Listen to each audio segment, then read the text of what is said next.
Hai, kali ini kita akan membahas anatomi dari akar. Struktur dasar dari anatomi akar terdiri dari tudung akar, rambut akar, epidermis, kortek, endodermis, dan stele. Nah, ini adalah struktur dasar secara membujur terdiri dari tudung akar, ini adalah tudung akar, rambut akar, bagian luar ada epidermis, ini bagian epidermis, ada kortek, ada endodermis, ya. Kemudian yang terakhir ada stele. Nah, kalau secara melintang akan terlihat ini bagian epidermis, kemudian ada bagian korteks, terus di dalam kortek ada endodermis, kemudian bagian dalam lagi ada stele. Kita akan membahas tentang tudung akar atau kaliptra. Tudung akar terletak di ujung akar, fungsinya melindungi meristem akar dari kerusakan mekanik dan membantu penembusan pertumbuhan akar ke dalam tanah. Jadi ini ada tudung akar, fungsinya untuk menembus tanah. Tudung akar ini terdiri dari sel-sel parenkim yang hidup dan sering berisi amilum. Pada sejumlah tumbuhan, sel-sel pusat tudung akar membentuk struktur nyata dan tetap yang disebut kolumela. Nah, ini struktur dari tudung akar, terdapat kolumela. Nah, yang terluar disebut sel perifer atau tepi. Kemudian rambut akar merupakan modifikasi berupa perpanjangan dari epidermis akar yang berfungsi untuk perluasan area penyerapan air dan mineral. Nah, ini terlihat rambut akar. Secara anatomi, rambut akar itu berfungsi untuk perluasan area penyerapan air dan mineral. Jadi ini perluasannya lewat sini. Kemudian berikutnya terdapat epidermis. Lapisan epidermis ini merupakan lapisan terluar dari akar yang tersusun atas sel-sel yang rapat satu sama lain tanpa ruang antar sel dan berdinding tipis. Nah, ini epidermis.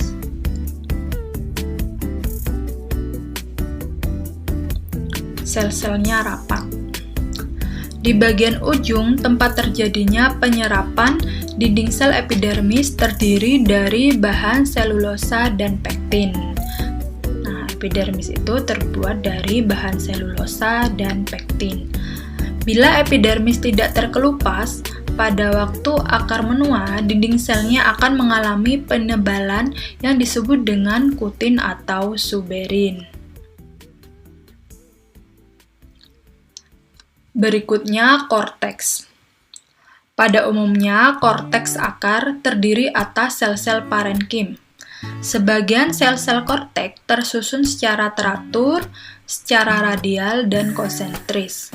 Pada korteks terdapat ruang antar sel, terutama pada tumbuhan air yang membentuk aerenkim. Sel-sel korteks sering mengandung tepung dan terkadang kristal. Sklerenkim lebih banyak pada akar monokotil daripada akar dikotil. Lapisan terluar dari korteks di bawah epidermis ada yang mengalami diferensiasi menjadi eksodermis dengan sel-sel yang mengalami suberisasi. Lapisan terdalam terdiferensiasi menjadi endodermis. Ini tadi ada rambut akar, di sini ada epidermis, dan lapisan berikutnya ada korteks yang merupakan jaringan parenkim. Susunannya biasanya teratur, ada pula yang secara radial maupun konsentris. Lapisannya terdiferensiasi menjadi endodermis. Nah, di sini.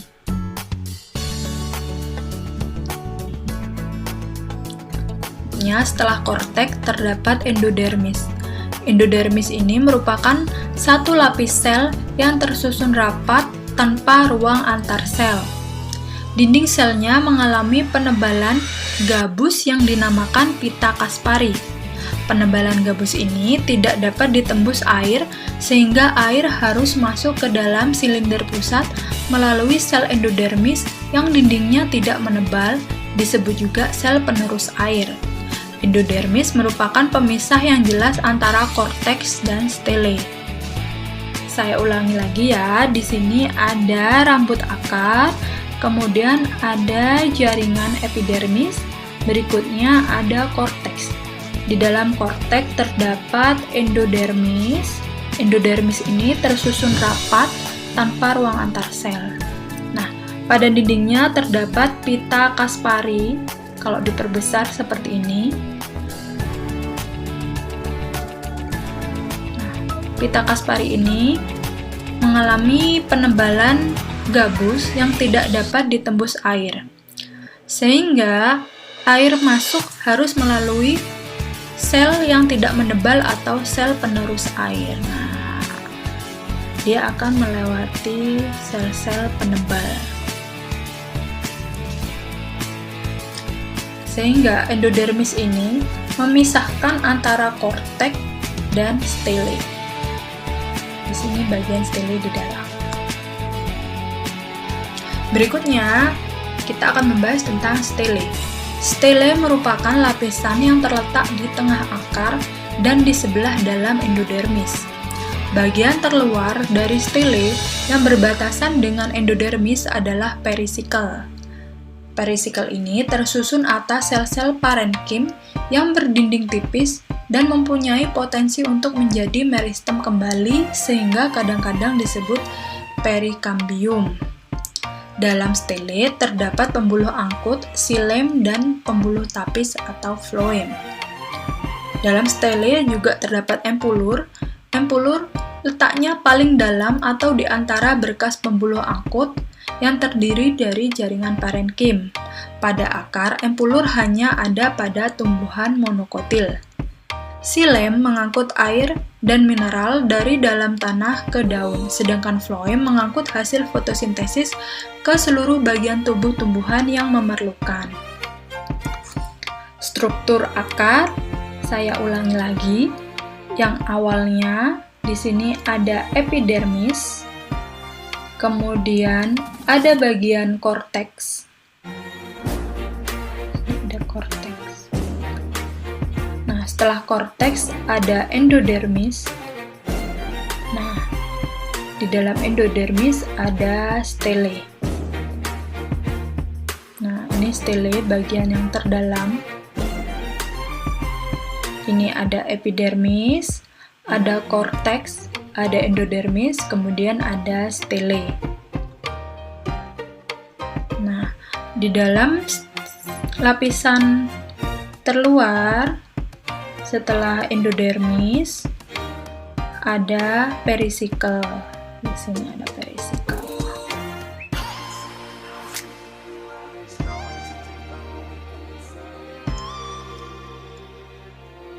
Dari bagian-bagian dari akar, kita akan membahas bagaimana akar itu tumbuh. Pertama, ada yang disebut pertumbuhan primer akar. Akar ini berfungsi untuk menyerap makanan dari dalam tanah. Pertumbuhan akar secara primer yaitu perkembangan akar dari meristem apikal atau dari ujung akar yang dilindungi oleh kalitra atau tudung akar. Tudung akar tersebut juga berasal dari meristem apikal yang terdiri dari sel-sel parenkim. Pembelahan meristem atau area pembelahan sel apikal membentuk area pemanjangan sel. Di belakangnya terdapat area diferensiasi sel dan zona pematangan sel atau maturasi. Pada area ini, sel-sel akan berkembang menjadi beberapa sel permanen, misalnya xilem, floem, parenkim, dan sklerenkim. Pada awal pertumbuhannya terdapat pertumbuhan primer akar, yaitu dari apikal meristem. Di sini ada area pembelahan sel. Nah, area di sini disebut area pembelahan sel. Kemudian berikutnya terdapat area pemanjangan sel. Setelah pemanjangan sel yaitu area pendewasaan, maturasi atau diferensiasi sel. Kita akan membahas lebih lanjut tentang area pembelahan sel atau yang disebut juga proliferasi. Area ini memiliki sel-sel meristematik sehingga pertumbuhannya paling cepat. Dalam area ini terdapat meristem apikal atau meristem primer yang menghasilkan sel-sel meristem dan mengganti sel tudung akar yang mengelupas saat menembus tanah. Terdapat juga sel-sel pusat tenang yang berfungsi sebagai cadangan pemulihan meristem saat mengalami kerusakan. Di dalam area ini juga terdapat protoderm, trokambium, dan meristem dasar. Nah, ini adalah area pembelahan sel. Di sini ada yang namanya pusat tenang sebagai cadangan pemulihan meristem saat mengalami kerusakan. Ini adalah tudung akar. Di bagian sini terdapat meristem apikal, terdapat protoderm, meristem dasar, dan prokambium yang selanjutnya akan masuk ke area pemanjangan atau elongasi. Area pemanjangan di mana sel-sel mengalami pemanjangan dan pembentangan. Area ini sebagian besar bertanggung jawab terhadap pendorongan ujung akar. Ketika sel mengalami pemanjangan, maka bagian meristematik akan terdorong ke depan sehingga akar akan memanjang.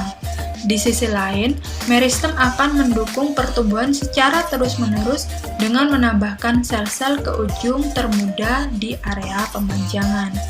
Nah, di sini sel-sel akan terus mengalami pemanjangan.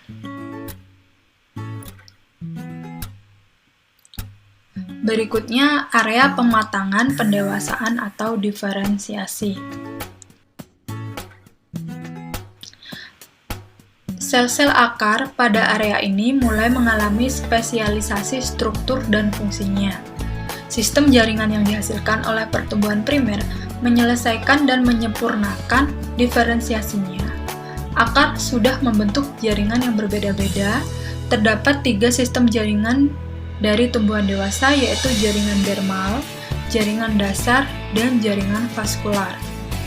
Jaringan dermal atau epidermis dibentuk oleh protoderm. Protoderm itu merupakan lapisan paling luar meristem. Jaringan dasar merupakan lapisan paling dalam dari meristem apikal. Jaringan dasar ini akan berdiferensiasi menjadi korteks dan stele.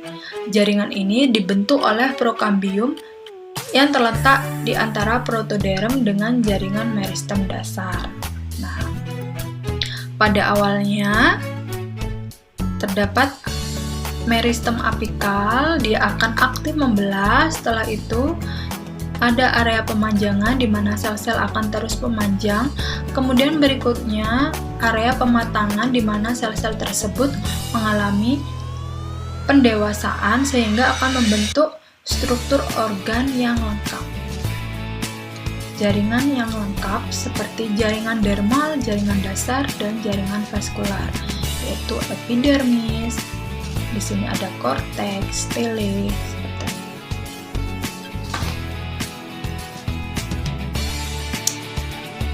Setelah mengalami pertumbuhan primer, akar juga mengalami pertumbuhan sekunder.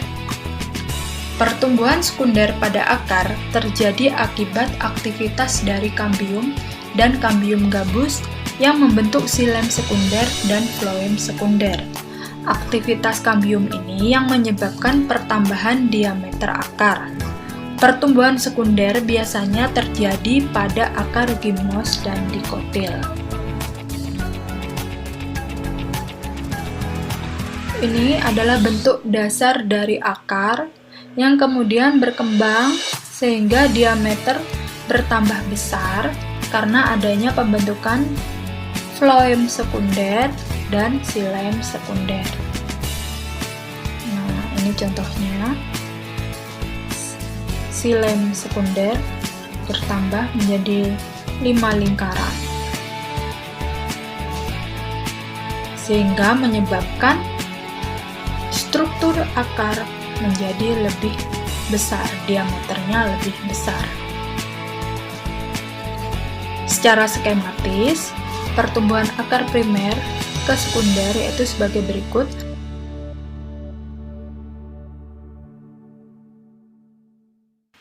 Awal mulanya yaitu dari apical meristem, kemudian apical meristem ini berkembang menjadi protoderm, ground meristem atau meristem dasar, kemudian terbentuk juga prokambium. Nah, protoderm ini akan membentuk epidermis, meristem dasar membentuk korteks dan pit atau stele, kemudian prokambium akan membentuk perisikel dan juga xilem primer dan phloem primer. Dari perisikel akan membentuk akar lateral, vaskular kambium akan membentuk xilem sekunder, kemudian cork kambium akan membentuk peridem.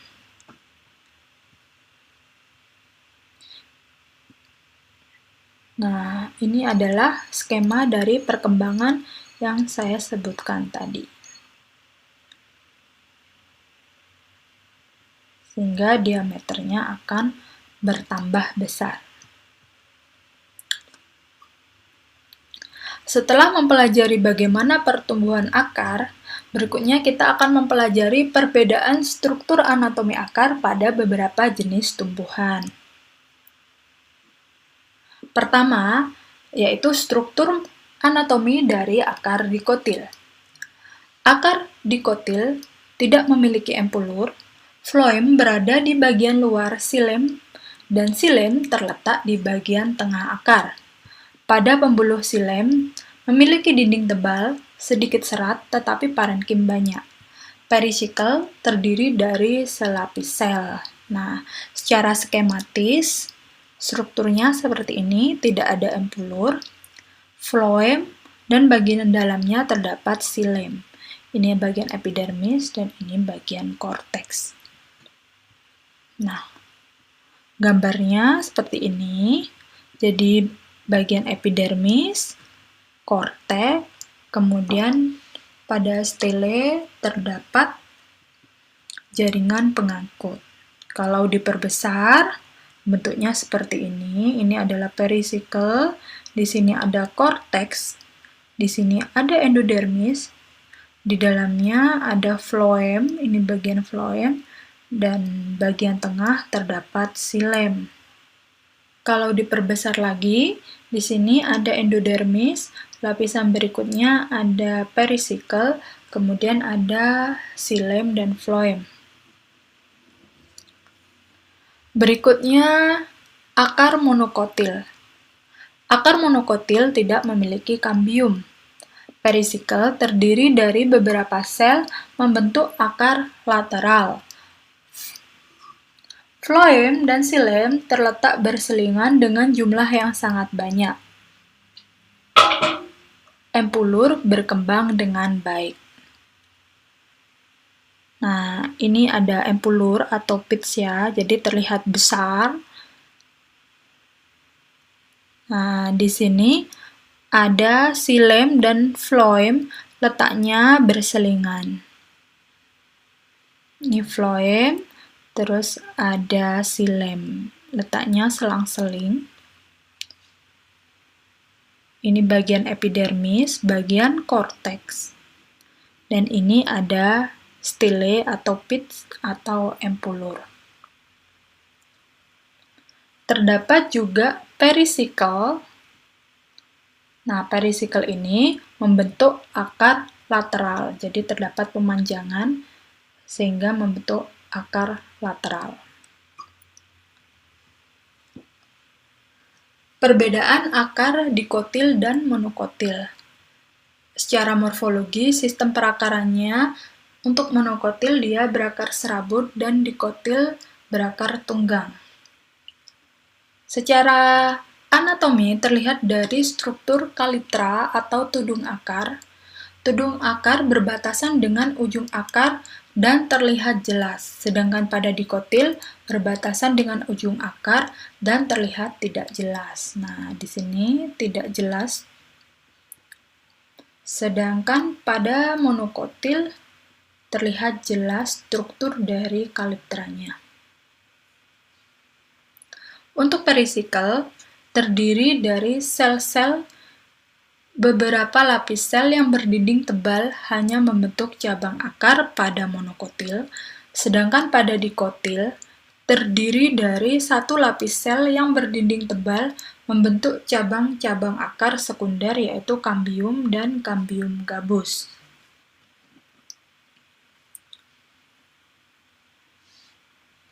Untuk xilem dan floem, letaknya berselang-seling pada monokotil, sedangkan pada dikotil bersifat kolateral pada akar sekunder di mana xilem terletak di dalam dan floem terletak di luar, atau xilem dikelilingi oleh floem. Sedangkan untuk empulur terletak pada pusat akar dan empulurnya luas, sedangkan dikotil lebih cenderung tidak memiliki empulur atau stele, atau memiliki empulur yang sempit pada pusat akar, dan ini jarang terlihat. Untuk kambium, tidak memiliki kambium pada monokotil, sedangkan pada dikotil ada dan tampak seperti meristem sekunder. Ini ada perbandingannya dari struktur berkas pembuluhnya. Di sini terlihat bahwa xilem berada di dalam, sedangkan floem di luar. Kalau di sini dia posisinya berselang-seling. Sedangkan untuk empulurnya dia terlihat luas, sedangkan di sini tidak ada empulur. Dan bagian perisikel pada monokotil hanya beberapa lapis sel yang berdinding tebal dan membentuk cabang akar. Nah, di sini ya terlihat beberapa lapis sel saja. Sedangkan di sini terlihat terdiri dari satu lapis sel saja.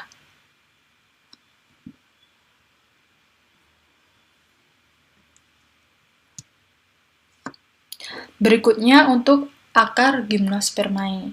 Akar gimnos itu sama dengan akar-akar jenis lainnya. Karakter spesial pada akar gimnos yaitu terdapat adanya saluran resin atau resin kanal pada bagian lengkung protoxilem. Jadi strukturnya sama, ada bagian epidermis, ada bagian korteks, bagian empulur, dan juga ada sel-sel pengangkut, namun yang berbeda atau spesial, terdapat resin kanal. Nah, resin kanal di antara protoxilem yang berbentuk Y atau lengkungan protoxilem. Anomali akar. Dalam keadaan tertentu, susunan akar dapat memiliki struktur unik yang disebut anomali akar. Hal ini berkaitan erat dengan fungsi tambahan dari akar tersebut. Susunan akar dapat berbeda dari keadaan normal akar.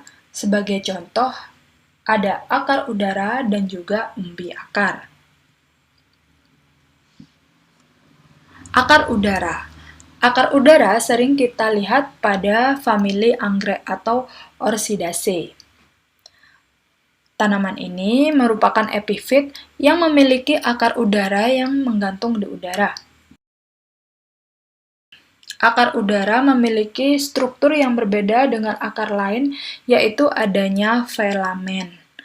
Filamen ini sering merupakan lapisan sel-sel mati yang memiliki dinding menebal dan berlubang secara spiral. Fungsi dari filamen yaitu sebagai spons atau menyerap air yang mengalir di atasnya. Filamen ini merupakan beberapa epidermis yang berfungsi sebagai jaringan pelindung, mencegah hilangnya air yang tidak semestinya dari sel-sel kortikal halus dari akar udara yang terbuka. Nah, ini struktur dari filamen yang pada dasarnya dia adalah epidermis. Nah, terlihat seperti ini.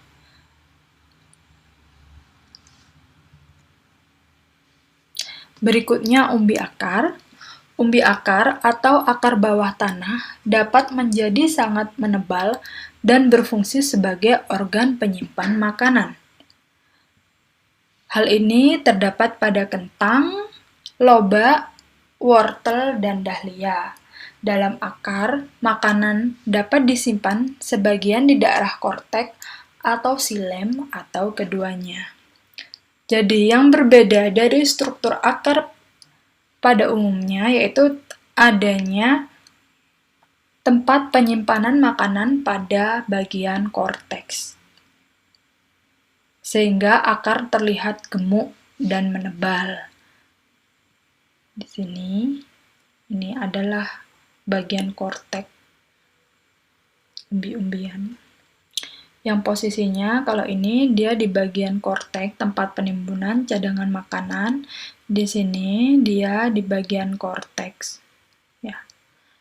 Ada juga penyimpanan makanan di antara silem. Nah, ini adalah tempat penyimpanan makanan. Ini di antara silem atau keduanya. Baik, itu saja tentang anatomi akar. Terima kasih sudah menonton. Semoga mudah dipahami dan jangan lupa subscribe.